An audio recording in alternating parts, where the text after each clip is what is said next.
ಇದೇ ವರ್ಷದ ಜೂನ್ 21 ಆಂಧ್ರ ಪ್ರದೇಶದ ನಂಡ್ಯಾಲ್ ಜಿಲ್ಲೆಯ ಅರಣ್ಯ ಪ್ರದೇಶ ಪನ್ಯಾಮ್ ಘಾಟಿ ಎಂದು ಹೆಸರಾದ ಆ ಜಾಗದಲ್ಲಿ ರಾಜ್ಯ ಹೆದ್ದಾರಿಯೊಂದು ಹಾದು ಹೋಗಿತ್ತು. ಅಲ್ಲೊಂದು ಕಾಲುವೆ ಹರಿಯುತ್ತಿತ್ತು. ಬೆಳಿಗ್ಗೆ ಪಕ್ಕದ ಹಳ್ಳಿಯ ಜನರು ಆ ಕಾಲುವೆ ಬಳಿಯಲ್ಲಿ ಹಾದು ಹೋಗುವಾಗ ಕೊಳೆತ ವಾಸನೆಯೊಂದು ಮೂಗಿಗೆ ಬಡಿಯುತ್ತದೆ. ಆ ದಟ್ಟಾರಣ್ಯದಲ್ಲಿ ಅದೇನು ಕೊಳೆತ ವಾಸನೆ ಎಂದು ಹತ್ತಿರ ಹೋಗಿ ನೋಡಿದಾಗ ಅಲ್ಲೊಂದು ಗಂಡಸಿನ ಶವ ಕೊಳೆತು ಬಿದ್ದಿರುವುದು ಕಾಣಿಸುತ್ತದೆ. ಅವರು ಕೂಡಲೇ ಪೊಲೀಸರಿಗೆ ಸುದ್ದಿ ಮುಟ್ಟಿಸುತ್ತಾರೆ. ಪೊಲೀಸರು ಬಂದು ಆ ಕೊಳೆತ ಶವವನ್ನು ಪೋಸ್ಟ್ ಮಾರ್ಟಂಗೆ ಕಳುಹಿಸುತ್ತಾರೆ.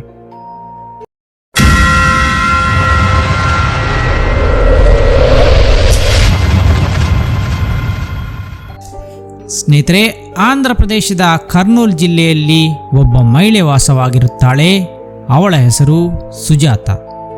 ಅವಳು ಫೈನಾನ್ಸ್ ಕಂಪನಿಯೊಂದರಲ್ಲಿ ಕ್ಲೀನಿಂಗ್ ಸ್ಟಾಫ್ ಆಗಿದ್ದಳು.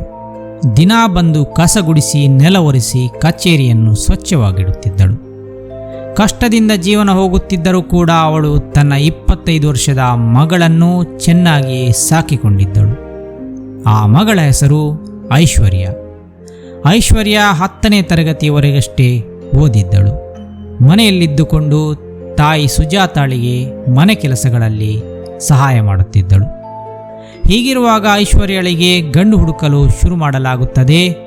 ಆಗ ಪಕ್ಕದ ಊರಿನಲ್ಲಿ ತೇಜೇಶ್ವರ್ ಎಂಬ ಹುಡುಗನ ಜೊತೆ ಸಂಬಂಧ ಗೊತ್ತಾಗುತ್ತದೆ. ತೇಜೇಶ್ವರ್ ಈ ಹಿಂದೆ ಡ್ಯಾನ್ಸರ್ ಆಗಿದ್ದವನು. ಮಕ್ಕಳಿಗೆಲ್ಲ ಡ್ಯಾನ್ಸ್ ಕಲಿಸಿಕೊಡುತ್ತಿದ್ದ. ಈಗ ಲ್ಯಾಂಡ್ ಸರ್ವೇಯರ್ ಆಗಿ ಕೆಲಸ ಮಾಡುತ್ತಿದ್ದ. ಖಾಸಗಿ ಲ್ಯಾಂಡ್ ಸರ್ವೇಯರ್ ಆದರೂ ಕೂಡ ಆತನಿಗೆ ಒಳ್ಳೆಯ ಆದಾಯ ಬರುತ್ತಿತ್ತು. 32 ವರ್ಷದ ಈತ ಸ್ವಂತ ಮನೆಯನ್ನು ಕಟ್ಟಿದ್ದ. ಆತನಿಗೆ ಮದುವೆ ಮಾಡಬೇಕೆಂದು ಆತನ ಮನೆಯವರು ಹುಡುಗಿ ಹುಡುಕಲಾರಂಭಿಸುತ್ತಾರೆ. ಆಗ ಸಿಕ್ಕಿದವಳೇ ಐಶ್ವರ್ಯ. ಇವರಿಬ್ಬರ ಮದುವೆ ನಿಶ್ಚಯವಾಗುತ್ತದೆ. ಕಳೆದ 2024 ಡಿಸೆಂಬರ್ನಲ್ಲಿ ಅವರಿಬ್ಬರ ಎಂಗೇಜ್ಮೆಂಟ್ ನಡೆದು ಹೋಗುತ್ತದೆ. ಮದುವೆಯನ್ನು ಫೆಬ್ರವರಿಗೆಂದು ನಿಶ್ಚಯಿಸಲಾಗುತ್ತದೆ. ಆದರೆ ಆರ್ಥಿಕ ಸಮಸ್ಯೆಯಿಂದಾಗಿ ಈ ದಿನಾಂಕ ಮುಂದೂಡಲಾಗುತ್ತದೆ. ಕೊನೆಗೆ ಮೇ 18, 2025ಕ್ಕೆ ಮದುವೆ ನಿಗದಿಯಾಗುತ್ತದೆ. ಈ ಮದುವೆ ನಡೆದು ಹೋಗುತ್ತದೆ. ಮದುವೆಯಾದ ನಂತರ ಐಶ್ವರ್ಯ ತನ್ನ ಗಂಡನ ಮನೆಯಾದ ಗಡ್ವಾಲ್ಗೆ ಬರುತ್ತಾಳೆ. ತಾಯಿ ಮನೆಗೂ ಅವಳು ಆಗಾಗ ಹೋಗಿ ಬರುತ್ತಿದ್ದಳು. ಎಲ್ಲವೂ ಚೆನ್ನಾಗಿಯೇ ನಡೆಯುತ್ತಿತ್ತು. ತೇಜೇಶ್ವರ್ಗೆ ದೂರದ ಊರುಗಳಿಗೆ ಹೋಗಿ ಲ್ಯಾಂಡ್ ಸರ್ವೆ ಮಾಡಬೇಕಾದ ಅನಿವಾರ್ಯತೆ ಬರುತ್ತಿತ್ತು. ಎಷ್ಟು ದೂರದಲ್ಲಿ ಕೆಲಸವಿದ್ದರೂ ಆತ ರಾತ್ರಿಯಾದಾಗ ಬಂದು ಮನೆ ಸೇರುತ್ತಿದ್ದ. ಹೀಗಿರುವಾಗ ಮದುವೆಯಾಗಿ 1 ತಿಂಗಳು ಕಳೆಯುತ್ತಿತ್ತಷ್ಟೇ. ಜೂನ್ 17, 2025ರಂದು ಆತ ಎಂದಿನಂತೆ ಬೆಳಿಗ್ಗೆ ತನ್ನ ಬೈಕಿನಲ್ಲಿ ಮನೆ ಬಿಟ್ಟಿದ್ದ. ಆದರೆ ಸಂಜೆಯಾದರೂ ಆತ ಮನೆಗೆ ಬರಲಿಲ್ಲ. ಆತನ ತಮ್ಮ ತೇಜೇಶ್ವರ್ಗಾಗಿ ಹುಡುಕಾಡುತ್ತಾನೆ. ಆತನ ಫೋನ್ ರೀಚ್ ಆಗುತ್ತಿರಲಿಲ್ಲ. ಡ್ಯಾನ್ಸ್ ಕ್ಲಾಸ್ನಲ್ಲೆಲ್ಲ ಫೋನ್ ಮಾಡಿ ವಿಚಾರಿಸಲಾಗುತ್ತದೆ. ಆದರೆ ತೇಜೇಶ್ವರ್ಗೆ ಏನಾಯಿತು ಎನ್ನುವುದು ತಿಳಿಯಲಿಲ್ಲ. ಆ ರಾತ್ರಿ ಹಾಗೆಯೇ ಹೋಯಿತು. ಮರುದಿನ ಬೆಳಿಗ್ಗೆ ತಮ್ಮ ನೇರವಾಗಿ ಗಡ್ವಾಲ್ ಪೊಲೀಸ್ ಸ್ಟೇಷನ್ಗೆ ತೆರಳಿ ಅಲ್ಲಿ ಅಣ್ಣ ತೇಜೇಶ್ವರ್ ಕಾಣೆಯಾಗಿರುವುದಾಗಿ ಕಂಪ್ಲೇಂಟ್ ನೀಡುತ್ತಾನೆ. ಮೊದಲಿಗೆ ಇದೊಂದು ಸಾಮಾನ್ಯ ಮಿಸ್ಸಿಂಗ್ ಕೇಸ್ ಎಂದು ಪೊಲೀಸರು ಸುಮ್ಮನಿದ್ದರು. ಹತ್ತಿರದ ಪೊಲೀಸ್ ಸ್ಟೇಷನ್ಗಳಿಗೆಲ್ಲ ಸಂದೇಶವು ಕಳುಹಿಸಲಾಗಿತ್ತು. ಆದರೆ ಇದಾಗಿ 3-4 ದಿನದ ನಂತರ ಒಂದು ಶಾಕಿಂಗ್ ಸುದ್ದಿ ಬರುತ್ತದೆ.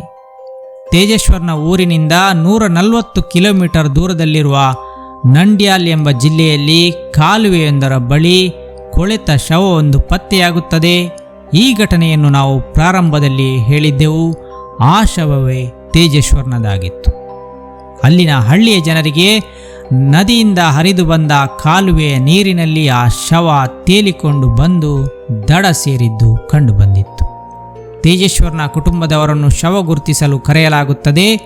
ಆತನ ತಂದೆ ಬಹಳ ದುಃಖದಿಂದಲೇ ಅದು ಮಗನ ಶವವೆಂದು ಗುರುತಿಸುತ್ತಾರೆ. ಆತನ ಕೈಯಲ್ಲಿ ತಾಯಿಯ ಹೆಸರನ್ನು ಆತ ಅಚ್ಚೆ ಹಾಕಿಸಿದ್ದ. ಇದರಿಂದಾಗಿ ಅದು ತೇಜೇಶ್ವರ್ನ ಶವವೆಂದು ಗುರುತಿಸಲಾಗಿತ್ತು. ಪೊಲೀಸರ ಆ ಶವವನ್ನು ಪೋಸ್ಟ್ ಮಾರ್ಟಂಗೆ ಕಳುಹಿಸುತ್ತಾರೆ. ತೇಜೇಶ್ವರ್ಗೆ ಹಲವಾರು ಕಡೆ ಚೂರಿಯಿಂದ ಇರಿದ ಗಾಯಗಳಿದ್ದವು. ಆತನ ಕುತ್ತಿಗೆಯ ಮೇಲೆಯೂ ಬಲವಾಗಿ ಕೊಯ್ದ ಮಾರ್ಕಿಂಗ್ಗಳಿದ್ದವು. ರಿಪೋರ್ಟ್ ಬಂದ ನಂತರ ಇದು ಖಂಡಿತ ಕೊಲೆಯೇ ಆಗಿರಬೇಕೆಂದು ಪೊಲೀಸರು ನಿರ್ಧಾರಕ್ಕೆ ಬರುತ್ತಾರೆ. ಹಾಗಾದರೆ ಕೊಲೆ ಮಾಡಿದವರು ಯಾರು? ತೇಜೇಶ್ವರ್ಗೆ ಅಂತಹ ವೈರಿಗಳ್ಯಾರೂ ಇರಲಿಲ್ಲ. ಆದರೆ ಲ್ಯಾಂಡ್ ಸರ್ವೆಗೆ ಹೋದಾಗಲೆಲ್ಲ ಎದುರು ಪಾರ್ಟಿಯವರು ಬೈಯುವುದು, ಕೆಲವೊಮ್ಮೆ ಜಗಳಗಳು ನಡೆಯುತ್ತಿದ್ದವು. ಅಂತಹವರಲ್ಲಿ ಯಾರೋ ತೇಜೇಶ್ವರ್ನ ಹತ್ಯೆ ಮಾಡಿರಬಹುದು ಎಂಬ ಅನುಮಾನ ಪೊಲೀಸರಿಗೆ ಬರುತ್ತದೆ.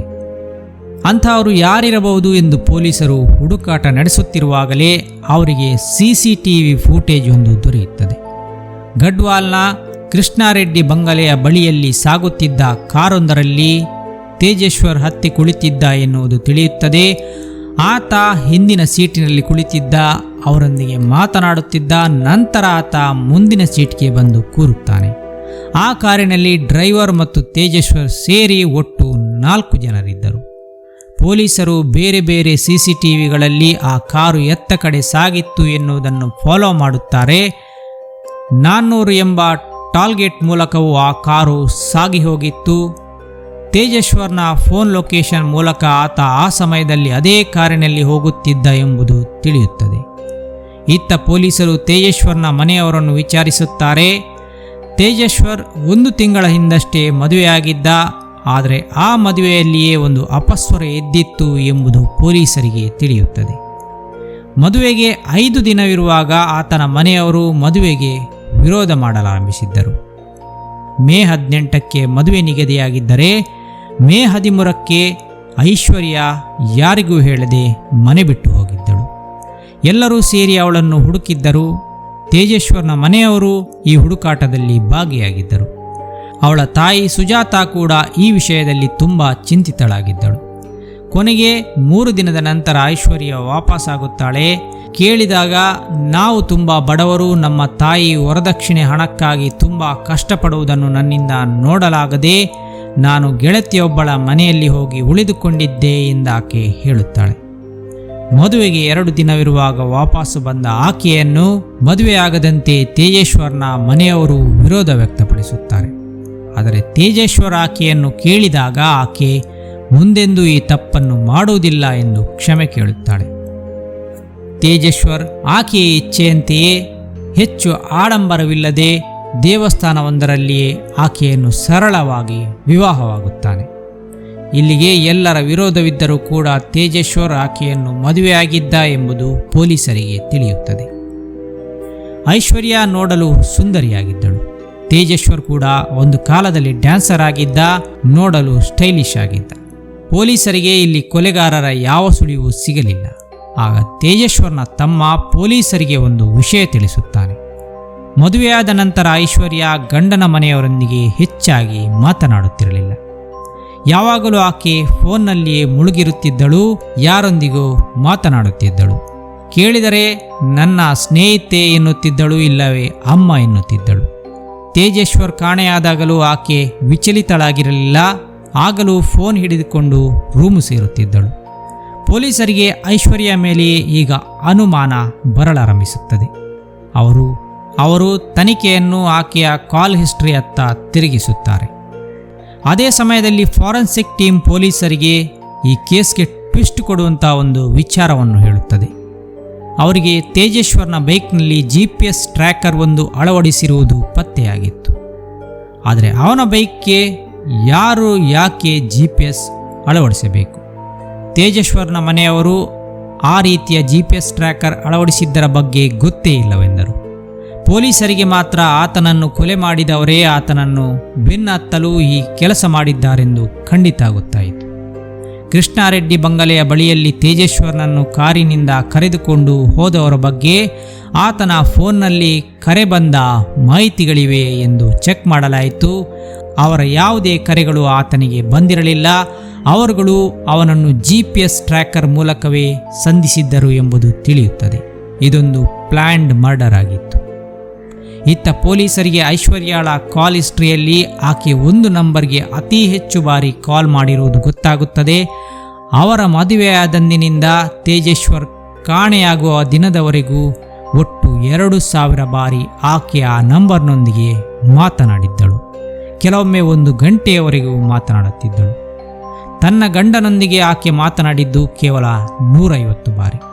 ಈ ವಿಶೇಷವೇ ಪೊಲೀಸರಿಗೆ ಆಕೆಯ ಮೇಲೆಯೇ ಸಂಶಯ ಬರಲು ಕಾರಣವಾಯಿತು. ಅವಳ ಗಂಡನ ಮನೆಯವರು ಕೇಳಿದಾಗ ನನ್ನ ತಾಯಿಯೊಂದಿಗೆ ಇಲ್ಲವೇ ಗೆಳತಿಯರೊಂದಿಗೆ ಮಾತನಾಡುತ್ತಿದ್ದೇನೆ ಎಂದು ಆಕೆ ಹೇಳುತ್ತಿದ್ದಳು. ಹೊಸದಾಗಿ ಮದುವೆಯಾಗಿರೋದಷ್ಟೇ ಅಲ್ಲವೇ ಎಂದವರು ಸುಮ್ಮನಿದ್ದರು. ಗಂಡನೂ ಕೂಡ ಅವಳು ಹೆಚ್ಚಿನ ಸಮಯ ಫೋನ್ನಲ್ಲಿ ಕಳೆಯುವುದರ ಬಗ್ಗೆ ವಿರೋಧಿಸಿದ್ದ. ಆದರೆ ಆಕೆ ತನ್ನ ಚಾಳಿ ಬಿಡಲಿಲ್ಲ. ಜೂನ್ 23ನೇ ತಾರೀಕು ಪೊಲೀಸರು ಐಶ್ವರ್ಯಳನ್ನು ವಿಚಾರಣೆಗೆಂದು ಕರೆದೊಯ್ಯುತ್ತಾರೆ. ಮೊದಲಿಗೆ ಆಕೆ ಏನನ್ನು ಬಾಯಿ ಬಿಡದೇ ಇದ್ದಾಗ ಪೊಲೀಸರು ತಮ್ಮದೇ ಭಾಷೆಯಲ್ಲಿ ಆಕೆಯನ್ನು ವಿಚಾರಿಸುತ್ತಾರೆ. ಆಗ ಆಕೆ ಎಲ್ಲವನ್ನೂ ಬಾಯಿ ಬಿಡುತ್ತಾಳೆ. ಆಕೆಯನ್ನು ಈ ಕೇಸ್ನಲ್ಲಿ ಬಂಧಿಸಲಾಗುತ್ತದೆ. ಪೊಲೀಸರು ಆಕೆಯ ಮಾತುಗಳನ್ನು ಕೇಳಿ ಶಾಕ್ ಆಗಿದ್ದರು. ಆದರೆ ಜನರೆಲ್ಲ ಈ ಕೇಸ್ನಲ್ಲಿ ಇನ್ನೂ ಶಾಕ್ ಆಗಿದ್ದೇಕೆಂದರೆ ಕೆಲವೇ ಹೊತ್ತಿನಲ್ಲಿ ಪೊಲೀಸರು ಆಕೆಯ ತಾಯಿ ಸುಜಾತಾಳನ್ನು ಹೋಗಿ ಬಂಧಿಸಿದ್ದರು. ಸುಜಾತಾ ಈ ಕೇಸ್ನಲ್ಲಿ ಏನು ಮಾಡಿದ್ದಳು ಎಂಬುದೇ ಅರ್ಥವಾಗಲಿಲ್ಲ. ಅಲ್ಲದೆ ಇವರಿಬ್ಬರೂ ಸೇರಿ ತೇಜೇಶ್ವರ್ನನ್ನು ಕೊಲೆ ಮಾಡಿದರೆ ಎಂಬ ಅನುಮಾನ ಬರುತ್ತದೆ. ಮಾಡಿದ್ದರೆ ಕಾರಣ ಏನು? ತೇಜೇಶ್ವರ್ನ ಫ್ಯಾಮಿಲಿ ಕೂಡ ಈ ವಿಷಯ ಕೇಳಿ ಬೆಚ್ಚಿ ಬಿದ್ದಿತ್ತು. ಹೌದು ಸ್ನೇಹಿತರೆ, ಪೊಲೀಸರು ತನಿಖೆ ಮಾಡಿದಾಗ ಐಶ್ವರ್ಯ ಯಾವಾಗಲೂ ಮಾತನಾಡುತ್ತಿದ್ದ ಆ ನಂಬರ್ ಯಾವುದೆಂದು ತಿಳಿಯುತ್ತದೆ. ವಿಚಿತ್ರವೆಂದರೆ ಸುಜಾತಾ ಕೂಡ ಅದೇ ನಂಬರ್ನ ಜೊತೆ ಕಾಂಟ್ಯಾಕ್ಟಲ್ಲಿದ್ದಳು. ಆಕೆ ಕೂಡ ಆ ನಂಬರ್ನ ಜೊತೆ ಸದಾ ಮಾತನಾಡುತ್ತಿದ್ದಳು. ಆ ನಂಬರ್ ತಿರುಮಲರಾವ್ ಎಂಬಾತನದಾಗಿತ್ತು. ಆತ ಫೈನಾನ್ಸ್ ಕಂಪನಿಯೊಂದರ ಮ್ಯಾನೇಜರ್ ಆಗಿದ್ದ. ಆ ಫೈನಾನ್ಸ್ ಕಂಪನಿಯಲ್ಲೇ ಸುಜಾತಾ ಕ್ಲೀನಿಂಗ್ ಸ್ಟಾಫ್ ಆಗಿ ಕೆಲಸ ಮಾಡುತ್ತಿದ್ದಳು. ಸುಜಾತಾಳನ್ನು ಪೊಲೀಸ್ ಭಾಷೆಯಲ್ಲಿ ವಿಚಾರಿಸಿದಾಗ ಎಲ್ಲ ವಿಷಯಗಳು ಹೊರಬರುತ್ತವೆ. ಈ ವಿಷಯಗಳು ಮಗಳು ಐಶ್ವರ್ಯ ಹೇಳಿದ್ದ ಕಥೆಯಾಗಿತ್ತು. ಹೌದು, ತಿರುಮಲರಾವ್ನ ಆಫೀಸ್ನಲ್ಲಿ ಸುಜಾತಾ ಸ್ವೀಪರ್ ಆಗಿ ಕೆಲಸ ಮಾಡುತ್ತಿದ್ದಳು. ಒಂದು ದಿನ ಬೆಳಗ್ಗಿನ ಜಾವ ಆಕೆ ಕೆಲಸ ಮಾಡುತ್ತಿದ್ದಾಗ ತಿರುಮಲರಾವ್ ಆಕೆಯ ಕೈ ಹಿಡಿಯುತ್ತಾನೆ. ಆತನಿಗೆ 50ರ ಹರೆಯದ ಆ ಆಂಟಿಯ ಮೇಲೆ ಮನಸ್ಸಾಗಿತ್ತು. ಆಕೆ ಕೂಡ ಗಂಡನನ್ನು ಕಳೆದುಕೊಂಡಿದ್ದ ಮಹಿಳೆಯಾದ್ದರಿಂದ ಅವನ ಜೊತೆ ಸಲುಗೆ ಬೆಳೆಸುತ್ತಾಳೆ. ಕ್ರಮೇಣ ಅವರಿಬ್ಬರ ನಡುವೆ ಅಫೇರ್ ಒಂದು ನಡೆಯಲು ಶುರುವಾಗುತ್ತದೆ. ಈ ಸಂಬಂಧ ಅನೈತಿಕವಾದುದಾದರೂ ಅವರಿಗದರ ಯೋಚನೆ ಇರಲಿಲ್ಲ. ಅವರಿಬ್ಬರೂ ಕೂಡ ಜೋಡಿ ಹಕ್ಕಿಗಳಂತೆ ಸದಾ ಮಜಾ ಅನುಭವಿಸುತ್ತಿದ್ದರು. ತಿರುಮಲರಾವ್ ಆಕೆಗೆ ಖರ್ಚಿಗೆ ದುಡ್ಡು ಕೂಡ ಆಗಾಗ ಕೊಡುತ್ತಿದ್ದ. ಹೀಗಿರುವಾಗ ಒಂದು ದಿನ ಸುಜಾತಾಳಿಗೆ ಮೈ ಹುಷಾರಿಲ್ಲದೆ ಆಫೀಸ್ಗೆ ತೆರಳಲು ಸಾಧ್ಯವಾಗಲಿಲ್ಲ. ಆ 2-3 ದಿನ ಆಕೆ ತನ್ನ ಮಗಳನ್ನು ಕಳುಹಿಸುತ್ತಾಳೆ. ಇಲ್ಲಿ ತಿರುಮಲರಾವ್ ತಾಯಿಯಷ್ಟೇ ಮಗಳೂ ಕೂಡ ಚೆನ್ನಾಗಿದ್ದಾಳಲ್ಲ ಎಂದು ಆಕೆಯ ಮೇಲೆ ಕಣ್ಣು ಹಾಕುತ್ತಾನೆ. ಈಗ ಅವನ ಸಂಪರ್ಕ ಐಶ್ವರ್ಯಳೊಂದಿಗೂ ಬೆಳೆಯುತ್ತದೆ. ಆಕೆ ಸ್ವೀಪರ್ ಕೆಲಸಕ್ಕೆ ಕೆಲವೇ ದಿನ ಹೋದರೂ ಕೂಡ ಫೋನ್ ನಂಬರ್ಗಳ ವಿನಿಮಯವಾಗಿ ಸದಾ ಅವರಿಬ್ಬರು ಫೋನ್ನಲ್ಲಿ ಸಂಭಾಷಣೆಯಲ್ಲಿ ತೊಡಗುವುದು ಮಾಮೂಲಿಯಾಗುತ್ತದೆ. ಇತ್ತ ಸುಜಾತಾಳಿಗೆ ತಿರುಮಲರಾವ್ ತನ್ನನ್ನು ದೂರವಿಡುತ್ತಿದ್ದಾನೆ, ಮೊದಲಿನಷ್ಟು ತನ್ನ ಜೊತೆ ಬೆರೆಯುತ್ತಿಲ್ಲ ಎಂಬುದು ತಿಳಿಯಲಾರಂಭಿಸುತ್ತದೆ. ಆಫೀಸಿನ ಸಿಬ್ಬಂದಿಗಳೆಲ್ಲ ತಿರುಮಲರಾವ್ ಮತ್ತು ಐಶ್ವರ್ಯ ಇಬ್ಬರ ಸಂಭಾಷಣೆಯ ಬಗ್ಗೆ ಗುಸುಗುಸು ಮಾತನಾಡಿಕೊಳ್ಳುವಾಗ ಸುಜಾತಾಳಿಗೆ ಅನುಮಾನ ಬರಲಾರಂಭಿಸುತ್ತದೆ. ಅವಳು ಐಶ್ವರ್ಯಳ ಫೋನ್ ಚೆಕ್ ಮಾಡಿದಾಗ ಇದು ನಿಜವೆಂಬುದು ಗೊತ್ತಾಗುತ್ತದೆ. ತಿರುಮಲರಾವ್ ತನ್ನನ್ನು ಪ್ರೀತಿಸುತ್ತಿದ್ದಾನೆ, ನನಗೆ ಬಾಳು ಕೊಡುತ್ತಾನೆ ಎಂದುಕೊಂಡಿದ್ದ ಸುಜಾತಾಳಿಗೆ ಅವನೀಗ ನನಗಿಂತ ಹೆಚ್ಚಾಗಿ ನನ್ನ ಮಗಳತ್ತ ಆಕರ್ಷಿತನಾಗಿದ್ದಾನೆ ಎಂಬುದು ಅರಿವಿಗೆ ಬರುತ್ತದೆ. 35 ವರ್ಷದ ತಿರುಮಲರಾವ್ಗೆ ಈಗಾಗಲೇ ಒಂದು ಮದುವೆಯಾಗಿತ್ತು. ಆದರೂ ಆತ ಸುಜಾತಾಳನ್ನು ಬಯಸಿದ್ದ. ಈಗ ನೋಡಿದರೆ ಅವಳ ಮಗಳತ್ತ ಕಣ್ಣು ಹಾಕಿದ್ದ. ಇದಕ್ಕಾಗಿ ಸುಜಾತಾ ಒಂದು ಪ್ಲಾನ್ ಮಾಡುತ್ತಾಳೆ. ಐಶ್ವರ್ಯಳಿಗೆ ಗಂಡು ಹುಡುಕಿ ಮದುವೆ ಮಾಡಿದರೆ ತಿರುಮಲರಾವ್ ಕ್ರಮೇಣ ಅವಳಿಂದ ದೂರವಾಗುತ್ತಾನೆ. ಆ ನಂತರ ಆತನನ್ನು ಮತ್ತೆ ಇಷ್ಟಪಡಲು ಶುರುವಾಗಬಹುದು ಎಂದುಕೊಳ್ಳುತ್ತಾಳೆ. ಇದಕ್ಕಾಗಿ ಐಶ್ವರ್ಯಳಿಗೆ ಗಂಡು ಹುಡುಕುವ ಕೆಲಸ ಶುರುವಾಗುತ್ತದೆ. ಐಶ್ವರ್ಯಳ ಮದುವೆ ನಿಶ್ಚಯವಾಗುತ್ತದೆ. ತೇಜೇಶ್ವರ್ನೊಂದಿಗೆ ಐಶ್ವರ್ಯಳ ಮದುವೆಯು ನಡೆದು ಹೋಗುತ್ತದೆ. ಆದರೆ ಈ ಮದುವೆ ಐಶ್ವರ್ಯಳಿಗೆ ಇಷ್ಟವಿರಲಿಲ್ಲ. ಮದುವೆಯಾದ ನಂತರವೂ ಆಕೆ ತಿರುಮಲರಾವ್ನೊಂದಿಗೆ ಮಾತನಾಡುವುದನ್ನು ಮುಂದುವರಿಸುತ್ತಾಳೆ. ಆಗ ತಿರುಮಲರಾವ್ಗೆ ಸುಜಾತಾ ನನಗೆ ಗೊತ್ತಾಗದಂತೆ ಐಶ್ವರ್ಯಳನ್ನು ಬೇರೊಬ್ಬನೊಂದಿಗೆ ಕೊಟ್ಟು ಮದುವೆ ಮಾಡಿದ್ದಾಳೆ ಎಂಬುದು ತಿಳಿಯುತ್ತದೆ. ಇದರಿಂದ ಸಿಟ್ಟುಗೊಂಡು ಆತ ಸುಜಾತಾಳೊಂದಿಗೆ ಮಾತು ಬಿಡುತ್ತಾನೆ. ನಾನು ಐಶ್ವರ್ಯಳನ್ನು ಬಿಟ್ಟಿರಲಾರೆ ಎಂದಾತ ಹೇಳುತ್ತಾನೆ. ಐಶ್ವರ್ಯಾಳಿಗೆ ಈಗಾಗಲೇ ಮದುವೆಯಾಗಿದೆ, ನೀನು ಅವಳನ್ನು ಮರೆತು ಬಿಡು ಎಂದು ಸುಜಾತ ಹೇಳುತ್ತಾಳೆ. ಅವಳು ಮದುವೆಯಾದರೆ ಏನಂತೆ, ನಾನವಳ ಗಂಡನನ್ನು ಕೊಲ್ಲಬಹುದಲ್ಲ ಎಂಬ ಅಭಿಪ್ರಾಯ ತಿರುಮಲರಾವ್ ಮುಂದಿಡುತ್ತಾನೆ. ಅವನು ಸತ್ತ ನಂತರ ನಾನು ನಿಮ್ಮಿಬ್ಬರನ್ನು ಹೆಂಡತಿಯರಂತೆ ನೋಡಿಕೊಳ್ಳುತ್ತೇನೆ, ಇಬ್ಬರನ್ನು ಒಂದೇ ಮನೆಯಲ್ಲಿಟ್ಟು ಸಾಕುತ್ತೇನೆ ಎಂದು ಹೇಳುತ್ತಾನೆ. ಈ ಮಾತು ಸುಜಾತಾಳಿಗೆ ಒಪ್ಪಿಗೆಯಾಗುತ್ತದೆ. ಐಶ್ವರ್ಯ ತನ್ನ ಗಂಡನನ್ನು ಕೊಲ್ಲುವ ವಿಷಯ ಕೇಳಿ ಯಾವುದೇ ರೀತಿಯಲ್ಲಿ ಶಾಕ್ಗೆ ಒಳಗಾಗಲಿಲ್ಲ. ಆದರೆ ಅವಳು ಶಾಕ್ಗೆ ಒಳಗಾಗಿದ್ದೇಕೆಂದರೆ ತನ್ನ ತಾಯಿಗೂ ತಿರುಮಲರಾವ್ಗೂ ಅನೈತಿಕ ಸಂಬಂಧವಿದೆ ಎಂದು ಕೇಳಿದಾಗ. ಆದರೂ ಅವಳು ಸುಧಾರಿಸಿಕೊಂಡು ತಾಯಿಯ ಜೊತೆಗೆ ತಾನು ತಿರುಮಲರಾವ್ಗೆ ಗಂಡನಾಗಲು ಒಪ್ಪಿಕೊಳ್ಳುತ್ತಾಳೆ. ಒಂದು ದಿನ ಕುಮಾರಿ ನಾಗೇಶ್ ಎಂಬಾತ ತಿರುಮಲರಾವ್ನ ಫೈನಾನ್ಸ್ಗೆ ಲೋನ್ ಕೇಳಿಕೊಂಡು ಬರುತ್ತಾನೆ. ತಿರುಮಲರಾವ್ನಿಗೆ ಆತನ ಕ್ರಿಮಿನಲ್ ಬ್ಯಾಕ್ಗ್ರೌಂಡ್ನ ಬಗ್ಗೆ ಗೊತ್ತಿತ್ತು. ಲೋನ್ ಬೇಕೆಂದರೆ ನನ್ನದೊಂದು ಕೆಲಸ ಮಾಡಿಕೊಡಬೇಕೆಂದು ತಿರುಮಲರಾವ್ ಕಂಡೀಷನ್ ಹಾಕುತ್ತಾನೆ. ಜೊತೆಗೆ ಈ ಕೆಲಸಕ್ಕೆ ದುಡ್ಡನ್ನು ಕೊಡುವುದಾಗಿಯೂ ಹೇಳುತ್ತಾನೆ. ಅದರಂತೆ ಪರಶುರಾಮ್ ಮತ್ತು ರಾಜು ಎಂಬಿಬ್ಬರನ್ನು ಕುಮಾರಿ ನಾಗೇಶ್ ಜೊತೆ ಮಾಡಿಕೊಳ್ಳುತ್ತಾನೆ. ತಿರುಮಲ ಆನ್ಲೈನ್ನಿಂದ GPS ಟ್ರ್ಯಾಕರ್ ಒಂದನ್ನು ಆರ್ಡರ್ ಮಾಡಿಕೊಂಡು ಅದನ್ನು ಐಶ್ವರ್ಯಾಳಿಗೆ ನೀಡುತ್ತಾನೆ. ಅದನ್ನು ತೇಜೇಶ್ವರ್ನ ಬೈಕ್ಗೆ ಸೀಕ್ರೆಟ್ ಆಗಿ ಒಂದು ಕಡೆ ಸಿಕ್ಕಿಸುವಂತೆ ಹೇಳುತ್ತಾನೆ. ಐಶ್ವರ್ಯ ಹಾಗೆ ಮಾಡುತ್ತಾಳೆ.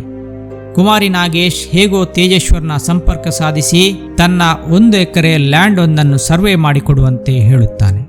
ಇದಕ್ಕೆ ತೇಜೇಶ್ವರ್ ಒಪ್ಪಿದ್ದ. ಒಂದು ದಿನ ಕುಮಾರಿ ನಾಗೇಶ್ GPS ಮೂಲಕ ಟ್ರ್ಯಾಕ್ ಮಾಡಿಕೊಂಡು ಬಂದು ಕೃಷ್ಣಾರೆಡ್ಡಿ ಬಂಗಲೆಯ ಬಳಿ ತೇಜೇಶ್ವರ್ನನ್ನು ಅರ್ಜೆಂಟಾಗಿ ಹೋಗಬೇಕು, ಈಗಲೇ ಕಾರು ಹತ್ತು ಎಂದು ಕರೆದುಕೊಂಡು ಹೋಗುತ್ತಾನೆ. ಆ ಕಾರಿನಲ್ಲಿ ಪರಶುರಾಮ್, ರಾಜು, ನಾಗೇಶ್ ಮೂವರು ಇದ್ದರು. ಹೋಗುತ್ತಿರುವಾಗಲೇ ತೇಜೇಶ್ವರ್ನ ಮೇಲೆ ಹರಿತವಾದ ಆಯುಧದಿಂದ ಅಟ್ಯಾಕ್ ಮಾಡಲಾಗುತ್ತದೆ. ಕಾರಿನಲ್ಲಿಯೇ ಕೊಲೆ ನಡೆದು ಹೋಗುತ್ತದೆ. ಈ ವಿಷಯವನ್ನು ತಿರುಮಲರಾವ್ಗೆ ವಿಡಿಯೋ ಕಾಲ್ ಮೂಲಕ ಕನ್ಫರ್ಮ್ ಮಾಡಿ ತಿಳಿಸಲಾಗುತ್ತದೆ. ವೀರಪುರಂ ಬಳಿ ಈ ಕೊಲೆ ನಡೆದಿತ್ತು. ಆ ನಂತರ ಅವರುಗಳು ಬಲು ದೂರ ಸಾಗಿ ಕೃಷ್ಣಾ ನದಿಯಲ್ಲಿ ತೇಜೇಶ್ವರ್ನ ಶವವನ್ನು ಎಸೆದು ಬರುತ್ತಾರೆ. ಅವರ ಪ್ಲಾನ್ ಪ್ರಕಾರ ಆ ಶವವನ್ನು ಸುಟ್ಟು ಬರುವುದಾಗಿತ್ತು. ಆದರೆ ಅವರು ಸುಡಬೇಕೆಂದಿದ್ದ ರಿಯಲ್ ಎಸ್ಟೇಟ್ ಜಾಗವೊಂದರಲ್ಲಿ ಜನಸಂಚಾರ ಕಂಡು ಬಂದಿದ್ದರಿಂದ ಅವರು ಪ್ಲಾನ್ ಬದಲಿಸಿದ್ದರು. ವಾಪಸ್ಸು ಬರುವಾಗ ಆದಷ್ಟು ಹೈವೇಯನ್ನು ಅವಾಯ್ಡ್ ಮಾಡಿ ಒಳದಾರಿಗಳಲ್ಲಿ ಬರುವಂತೆ ತಿರುಮಲರಾವ್ ಅವರಿಗೆ ಹೇಳಿದ್ದ. ಅವರು ಊರಿಗೆ ಬಂದ ನಂತರ ಅವರ ಹಣವನ್ನು ತಿರುಮಲರಾವ್ ಅವರಿಗೆ ತಲುಪಿಸಿದ್ದ. ಐಶ್ವರ್ಯಾಳಿಗೆ ಈ ಶುಭ ಸಮಾಚಾರವನ್ನು ತಿರುಮಲರಾವ್ ಫೋನ್ ಮಾಡಿ ಹೇಳಿದ್ದ. ತಿರುಮಲರಾವ್ ತಾಯಿಯನ್ನು, ಮಗಳನ್ನು ಇಬ್ಬರನ್ನು ತನ್ನ ಹೆಂಡತಿಯರನ್ನಾಗಿ ಮಾಡಿಕೊಂಡು ಒಂದೇ ಮನೆಯಲ್ಲಿ ಇಟ್ಟುಕೊಂಡು ಮಜಾ ಮಾಡಬೇಕೆಂದುಕೊಂಡಿದ್ದ. ಆದರೆ ವಿಧಿ ಬೇರೆಯೇ ಬರೆದಿತ್ತು. ಆ ಶವ ಜನರಿಗೆ ಸಿಗುವಂತಾಗಿ ವಿಚಾರಣೆಗಳು ನಡೆದು ಈ ಇಡೀ ಪ್ರಕರಣ ಬೆಳಕಿಗೆ ಬಂದು ತಿರುಮಲರಾವ್ನನ್ನು ಬಂಧಿಸಲಾಗುತ್ತದೆ. ಮಗಳು ಐಶ್ವರ್ಯ, ತಾಯಿ ಸುಜಾತ, ಕೊಲೆ ಮಾಡಿದವರು ಸೇರಿದಂತೆ ಒಟ್ಟು 8 ಜನರನ್ನು ಪೊಲೀಸರು ಬಂಧಿಸುತ್ತಾರೆ. ತಾಯಿಯೂ ಬೇಕು, ಮಗಳೂ ಬೇಕು ಎಂದು ಹೊರಟಾತ ಕೊನೆಗೂ ಈಗ ಪೊಲೀಸರ ಅತಿಥಿಯಾಗಿದ್ದಾನೆ. ಆದರೆ ಈ ನಡುವೆ ಅಮಾಯಕನೊಬ್ಬ ಮಾತ್ರ ಅವರ ತೆವಲಿಗೆ ಬಲಿಯಾಗಿ ಹೋದ.